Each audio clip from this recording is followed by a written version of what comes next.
3 mentiras da informática que eu acreditava. Será que alguma dessas você também acreditava ou ainda acredita? Vamos descobrir?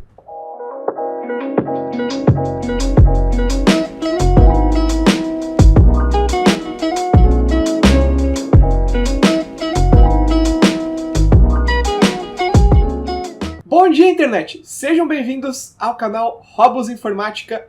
E no vídeo de hoje eu vou estar falando sobre 3 mentiras das quais eu acreditava e é bem possível que muitos de vocês também acreditaram ou ainda tem gente que acredita. Eu já vou começar com uma bastante polêmica, mas que provavelmente já não adianta mais muito saber dela hoje em dia. Mais especificamente, naquela época de transição entre os monitores de tubo para os monitores de tela plana. E o que eu vi muita gente fazendo na época, eu fiz isso na época, basicamente foi fazer um downgrade. O pessoal pensava, monitor de tela plana, tecnologia nova, a qualidade da tela deve ser melhor e vai me ocupar menos espaço. De fato, dessas afirmações aí, a única que era verdade era que ele iria ocupar menos espaço, porque os primeiros monitores de tela plana, eles não tinham mais qualidade nem em cores e especialmente na taxa de atualização.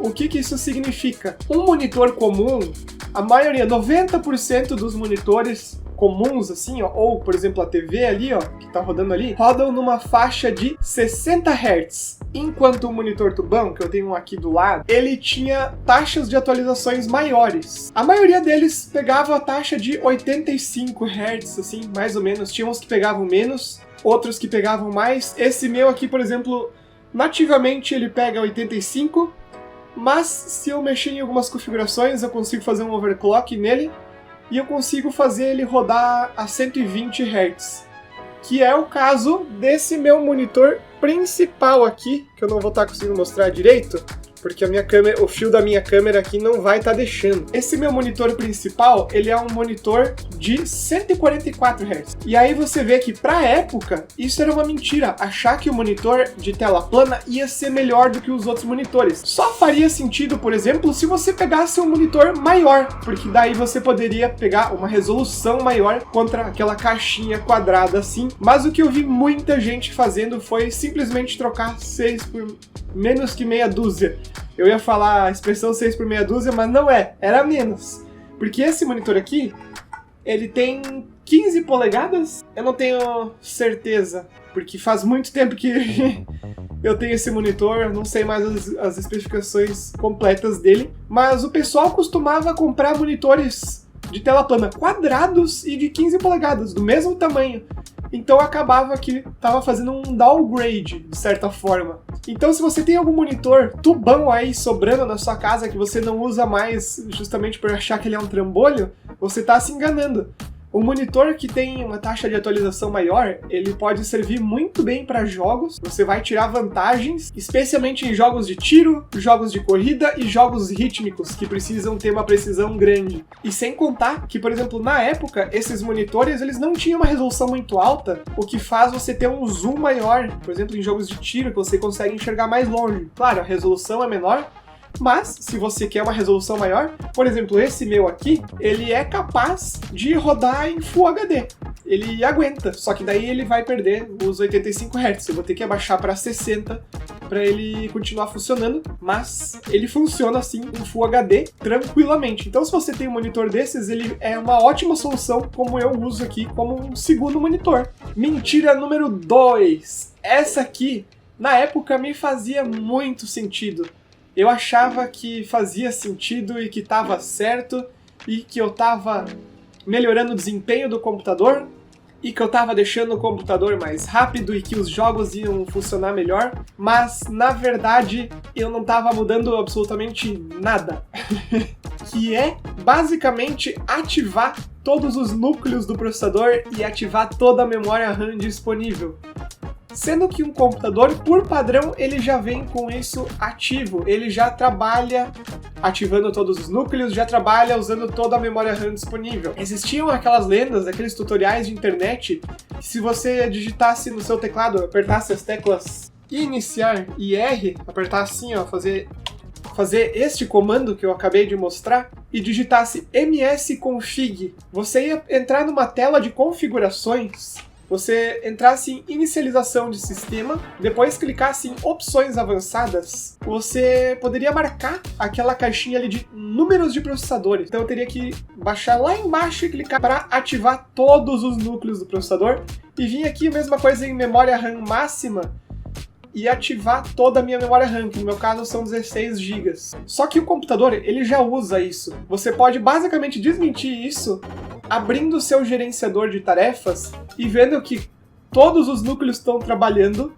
Claro, nem todos estão trabalhando com a exata mesma potência, mas isso é normal, e mesmo ativando aquilo ali, ainda assim não vai mudar isso. Os núcleos vão trabalhar com potências diferentes. E a mesma coisa com a memória RAM. Ele vai mostrar que tem uma memória RAM X disponível, que é basicamente toda a sua memória RAM do sistema. Isso ali serve somente para algumas exceções que eu já vi na memória RAM acontecer alguns bugs do Windows que ele não usa. Por exemplo, você tem 8 GB de memória RAM e ele está usando só 6. Claro, se você entrar naquela pasta chamada este computador, ou dependendo do Windows que você está usando no meu computador, ou apenas computador, e clicar em propriedades, você vai lá e olha a sua memória RAM. RAM instalada 16 GB, não sei o que lá, disponível 15 ponto alguma coisa. Isso é normal, você tá com 16 GB. Agora, se por exemplo aparecer 16 GB, estiver aparecendo 12 disponíveis, aí tá errado. Aí você pode até mexer naquilo lá, mas o pessoal ensinava esse tipo de coisa para outros intuitos. E a terceira mentira que eu acreditava que me ensinaram também para um propósito, sendo que essa coisa tinha outro propósito, que é apagar as pastas temporárias do Windows. Aquelas pastas que você digita aquele comandinho, iniciar R,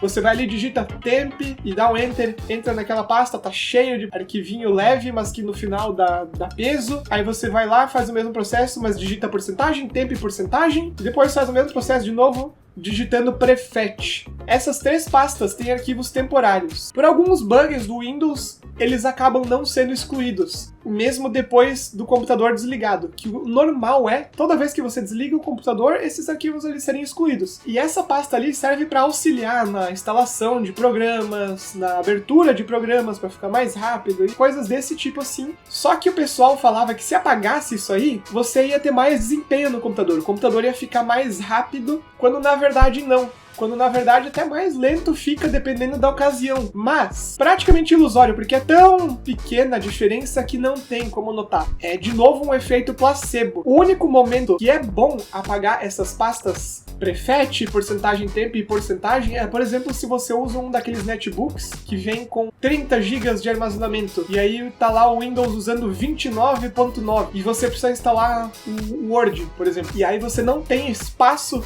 para instalar o programa. Já me ocorreu ocasiões que eu tive que fazer dessa maneira. A pessoa não queria instalar um Windows mais leve, não queria mexer nas coisas que ela já tinha instaladas e só tinha alguns megas de armazenamento.